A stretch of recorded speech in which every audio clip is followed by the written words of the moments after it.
নমস্কার, সকলকে স্বাগত।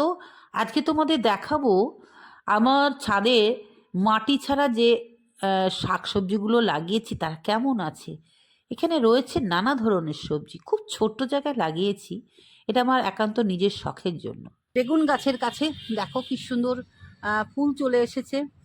আর এখানে মোটামুটি দেওয়া আছে পচা যে সবজির খোসা পচা, সেটাতেই বসিয়েছিলাম। কালকে একটু ড্রাগনের মাটিটা একটু দিলাম, একটুখানি দিয়েছি, তো দেখছি অনেকগুলোই ফুল এসেছে। দেখা যাক, বেগুনি বেগুনি কালার ফুল, মোটামুটি বেগুন যদি বেগুনি হয় খুব ভালো হবে। পাশেই আছে একটা ক্যাপসিকাম গাছ, দুটো এনেছিলাম। তো দেখো, একটা বেশ বড় হয়েছে, আর একটাও হয়েছিল। এই যে একটা ক্যাপসিকাম, আর এটা একটা এক ধরনের লঙ্কা। এই যে একটা লঙ্কা হয়েছে, আর একটা লাগিয়েছিলাম তো সে অবস্থা খারাপ। এটা কি করলে ভালো হয় অবশ্যই বলবে দর্শক বন্ধু। আর এখানে একটা জবা গাছ লাগিয়েছিলাম। পাশে দেখো আর দুটো অতিথি গাছ হয়েছে। কালো জিরো গাছ হতে পারে, মোটামুটি ধনেপাতার মতন দেখতে। এটা বোধো, এটা খুব সুন্দর কালারের। এই দেখো, এখান থেকে আবারও দেখায়, এটা হচ্ছে। আর এই যে সবজিটা লাগিয়েছি, এটা বাজার থেকে এক আঁটি কিনে নিয়ে এসেছিলেন আমার কর্তা। সেখান থেকে নিচটা অগ্রভাগটা খেয়ে নিচেরগুলো রোপণ করেছিলাম। তো যাই হোক, দেখতে সুন্দর। আমি খাই না দেখতে। এখান থেকে কালকে শাক তোলা হলো, আমার বাড়িতে পূজা ছিল, মায়ের শাক তোলা হলো। বাদ বাকিগুলো সব বিছনের জন্য রেখেছি। এখানে লাগানো হয়েছে তোমার মেথির শাক, তার সঙ্গে কিছু পালং শাকও আছে। একদম মিডিয়া, খুব হালকা। কিছু কিছু জায়গায় মাটি নেই, কিছু কিছু জায়গায় মাটি আছে। চলে এসেছি এখানে। এই যে মিডিয়াটা দেখছো, এটা বলার বিষয় যে এগুলো আমার এক্সপেরিমেন্ট, আর কিছুই না। এই যে সবজির খোসা পচা অংশগুলোকে ফেলে না দিয়ে আমরা শুকিয়ে তার মধ্যে কি কি লাগাতে পারি, সেইটাই দেখানোর জন্যই কিন্তু দর্শক বন্ধু এটা আমি করেছি। এটা হচ্ছে তোমার ফুলকপি, ওলকপি সব রকমই লাগানো হয়েছে। মূলও আছে, কয়েকটা ধনেপাতাও আছে। তা দেখতে সুন্দর হয়েছে। এই যে প্রমাণ করানোর জন্য কিন্তু লাগিয়েছি যে আমরা মাটি ছাড়াও কিন্তু সবজি চাষ করতে পারি। এবং ক্যারেটে করেছি, খুব হালকা, এখান থেকে ওখানে নিয়ে যাওয়া হবে। এই যে লঙ্কা গাছগুলো দেখছো, এগুলো বেশ অনেক লঙ্কা হয়েছিল, বয়স হয়েছে, তাই আমার সঙ্গে ধাক্কা খেয়ে ভেঙে গেছে। আর কিছুই না, এখানে ওখানে যে টমেটোগুলো হয়েছিল সেই টমেটোগুলো লাগিয়েছিলাম। দেখো কি সুন্দর ফুলও চলে এসেছে। হ্যাঁ, এটা বলবো, এটা আমি সবসময় ফেলে দেওয়া জিনিসকে কাজে লাগানোর চেষ্টা করি। এটা একটা আমার বাসন মাজার ঝুড়ি, তাকে ফেলে না দিয়েও তার মধ্যে ওই সবজির খোসা টোসা দিয়ে অল্প একটু মাটি দিয়েই বসিয়ে দিয়েছি। এটাও তাই, স্নান করার গামলা, সেটাকে ফেলে না দিয়ে কিছু লঙ্কা গাছ লাগিয়েছি। লঙ্কা হয়েছে, দেখো আমার বাড়িতে প্রায় 10 রকমের লঙ্কাই আছে, অনেক রকমের। এখানে কালো লঙ্কা আছে, আর এটা হচ্ছে শাক আলু, সেই সাদা আলু যেটাকে বলে, সেই আলু গাছ। আর এই দেখো, এই গাছটার গল্প আমি বলি। এই গাছটাকে আমি এনেছিলাম, আমার যে সারের বস্তা ছিল ওখানে দেখছি একটা বেগুন গাছ হয়েছে। তো আমি নিয়ে এসে লাগিয়েছিলাম। এত সার খেয়ে মোটা হয়ে গেছিল গাছটা, তো আমি ভাবলাম যে হবে না। তো যাই হোক, হয়েছে। আমি আবার অগ্রভাগটা ভেঙে দিয়েছিলাম, কারণ শ্রদ্ধেয় প্রদীপদা বলেছিলেন যে পিঞ্চিং করতে হয়। কিন্তু তামাশা করে বলেছিলেন যে ছাগলে খেয়েছে, তা কি হয়েছে, পিঞ্চিং হয়ে গেছে ম্যাডাম। তো সেই জন্যেই আমার সেই কথাটা মনে ছিল বলে আজকে এটাই বলছি তোমাদের যে আমি অগ্রভাগটা কেটে দিয়েছিলাম। দেখো, দুটো মুন্ডু বেরিয়ে গেছে এবং এক জায়গায় কতগুলো ফুল এসেছে। যাই হোক, আশা করি হবে। এটা একটু আলাদা ধরনের, একটু হলুদ হলুদ হয়ে গেছে পাতাগুলো, কি ব্যাপার বুঝতে পারছি না। চাষিদের কাছে শুনলাম যে এখন বেগুন গাছে সাদা সাদা মাছি বসছে, বেগুনের উৎপাদন কমে গেছে। সেই ব্যাপার নাকি জানি না। হ্যাঁ, এটা হচ্ছে সম্পূর্ণ নারকেলের ছোবাই। এই দেখো, তোমরা বিশ্বাস করবে কিনা জানি না, এই দেখো নারকেলের ছোবাই আমি লাগিয়েছি। আমি জাস্ট এগুলি এক্সপেরিমেন্ট করি। আর এর আগে তোমাদের দেখালাম যে পচা সবজির খোসায়, তারপরে আরো কিছু মিডিয়া দেখাবো। আর এটা তো সম্পূর্ণ পানা, যে পানাতে আমি সম্পূর্ণ পানা, যে পানা আমার পদ্মে যে ছোট ছোট পানা ছিল সেই পানাগুলোকে শুকিয়ে আমি জাস্ট লাগিয়েছি, দেখি কেমন হয়। তো সত্যি দর্শক বন্ধু, এটা নাইট্রোজেন সমৃদ্ধ, এতে ধনে পাতাটা খুব ভালো হবে। আর একটা জায়গায় লাগাবো বলে ঠিক করেছিলাম, তো আমার ভাসুর বুঝতে পারেনি, ফেলে দিয়েছে। তো যাই হোক, এই একটাতেই হয়েছে যথেষ্ট, রান্না করতে করতে এসে ছুটে এসে ধনে পাতা নিতে পারবো। আচ্ছা, এটাও হচ্ছে মাটি ছাড়া পালং শাক লাগিয়েছিলাম। তো এই পালং শাকটা কিন্তু 3বার খাওয়া হয়ে গেছে। দেখো কি সুন্দর হয়েছে। আর এই ঝুড়িটা দেখছো, আমি বড় বড় ছিদ্রযুক্ত ঝুড়িতে এইসব চাষ করি। আর তোমরা দেখেছিলে গ্রিন ফ্রেন্ডস যেবার এসেছিল ঝুড়ি গার্ডেন আমার, তো সেই থেকেই শুরু, সেই গার্ডেনের সেই 22 সালের ঝুড়ি এখনো বেঁচে আছে। এটারও কাহিনী আছে।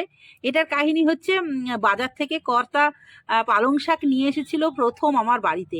তো সেগুলো গোড়াগুলো ছিল, সেগুলো কেটে আমি দেখি হয় নাকি, জাস্ট আমি এগুলো এক্সপেরিমেন্ট করি। তো দেখো কেটে দিয়েছি, বেশ বড় মানে কাটা জিনিসগুলোকেই রোপণ করে দিয়েছিলাম। তো কি সুন্দর হয়েছে দেখো। আচ্ছা, এখানে কিছু তোমার গাজরের বীজ ফেলেছি। আর এখানে ওই যে কাণ্ড লাগিয়েছিলাম খাওয়ার পর, যে মানে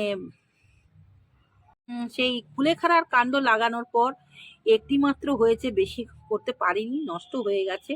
আরো কিছু দেওয়ার চেষ্টা করেছি। এটা সম্পূর্ণ ফুল, পুজোর ফুল শুকিয়ে সেই ফুলের মধ্যে কিছুটা কালকে মাটি দিয়ে এখানে পালং শাক চাষ করেছি। এই হলো আমার সবজি বাগান দর্শক বন্ধু। তো কেমন লাগলো সবজি বাগান অবশ্যই বলবে। ছোট ছোট এখানে ছোট্ট হলে কি হবে, এক একটা গামলার এক একটা কাহিনী আছে। ওই যে বললাম, স্নান করার গামলাকে কাজে লাগিয়েছি, বাসন মাজার ঝুড়িকে কাজে লাগিয়েছি, ফেলে দেওয়া জিনিসকে কাজে লাগিয়েছি, এবং মাটি ছাড়াও যে আমরা কি কি গাছ করতে পারি সেই সব অভিজ্ঞতাগুলোকে দেখানোর জন্যই কিন্তু আজ আমি তোমাদের দেখাতে নিয়ে এসেছি, যে না, এগুলো দিয়েও কিন্তু আমরা চাষ করতে পারি, মাটি ছাড়াও চাষ করতে পারি। এটাই বলার বিষয় দর্শক বন্ধু।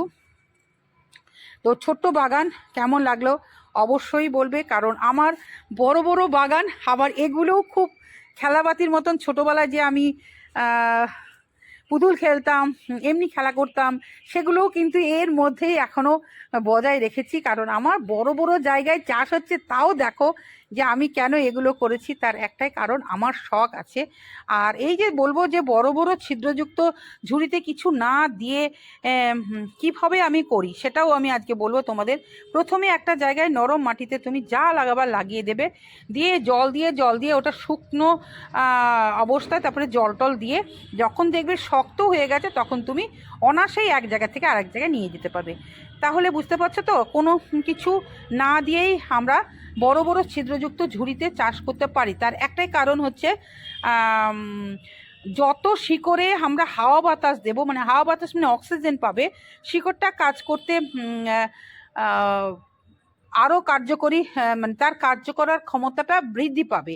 তার একটা কারণ আমি যেটা যতটুকু জানি, যে শিকড়ের সাহায্যে, যে শিকড়ের যে 4টে অংশ, সেই 4টে অংশের মধ্যে একটা মূলরোম অঞ্চল আছে, সেই অঞ্চল দিয়েই কিন্তু ওরা জলটা নেয়। তো সেই জলটা নেওয়া এবং অক্সিজেন যদি পায়, তাহলে কিন্তু তাদের কার্যকারিতাটা বৃদ্ধি পায়। সেই জন্য অক্সিজেন তো জানোই আমাদের যেমন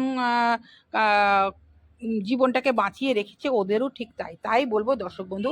আমি ইচ্ছে করে এই বড় বড় ছিদ্রযুক্ত ঝুড়িতেই সব কিছু লাগানোর চেষ্টা করি। জিনিসকে কাজে লাগিয়ে আমি সবজি লাগানোর চেষ্টা করি। এবার খুবই ছোট্টর মধ্যে করেছি, কারণ বুঝতেই পারছো আমি বড় বড় প্রজেক্টে হাত দিয়ে দিয়েছি।